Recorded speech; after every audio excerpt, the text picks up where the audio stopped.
Let it be a person who says on the outside exactly what the voice of your mind says inside. Now make that person your best friend.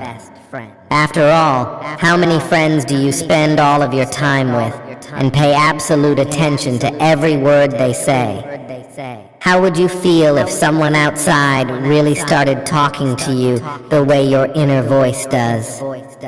How would you relate to a person who opened their mouth to say everything your mental voice says? After a very short period of time, you would tell them to leave and never come back. But when your inner friend continuously speaks up, you don't ever tell it to leave. No matter how much trouble it causes, you listen. There's almost nothing that voice can say that you don't pay full attention to. It pulls you right out of whatever you're doing, no matter how enjoyable. And suddenly, you're paying attention to whatever it has to say. Imagine that you're in a serious relationship and are about to get married. You're driving to the wedding, and it says, "Maybe this is not the right person. I'm really getting nervous about this. What should I do?" If someone outside of you said that, you'd ignore them. But you feel you owe the voice an answer. You have to convince your nervous mind that this is the right person, or it won't let you walk down the aisle. That's how much respect you have for this neurotic thing inside of you. You know that if you don't listen to it, it will bother you every day of your life. I told you not to get married. I said I wasn't sure. The bottom line is undeniable. If somehow that voice managed to manifest in a body outside of you, and you had to take it with you everywhere you went, you wouldn't last a day.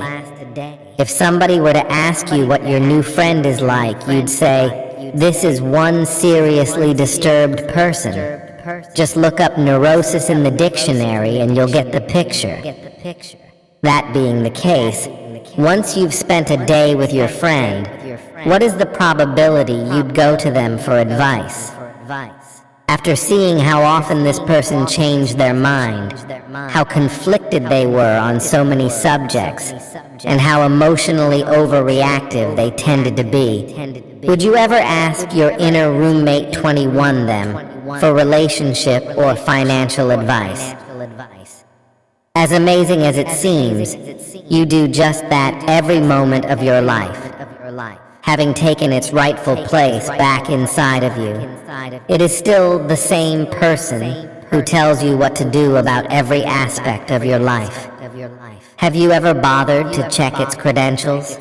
How many times has that voice been totally wrong? She doesn't care for you anymore. That's why she hasn't called. She's going to break up with you tonight. I can feel it coming. I just know it. You shouldn't even answer the phone if she calls. After 30 minutes of this, the phone rings and it's your girlfriend. She's late because it's your 1-year anniversary, and she was preparing for a surprise dinner. It was definitely a surprise to you, since you completely forgot the anniversary. She says she's on her way over to pick you up. Well, you're very excited and your inner voice is chatting about how great she is. But haven't you forgotten something? Haven't you forgotten about the bad advice the inner voice gave you that caused you to suffer for the last half hour? What if you had hired a relationship advisor who had given you that terrible advice? They had completely misread the entire situation. Had you listened to the advisor, you never would have picked up the phone. Wouldn't you fire them on the spot? How could you ever trust their advice again after seeing how wrong they were? Well, are you going to fire your inner roommate?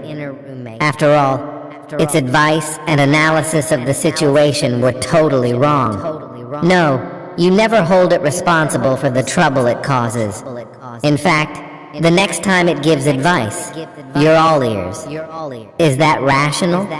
How many times has that voice been wrong about what was going on or what will be going on? Maybe it's worth noticing whom you're going to for advice.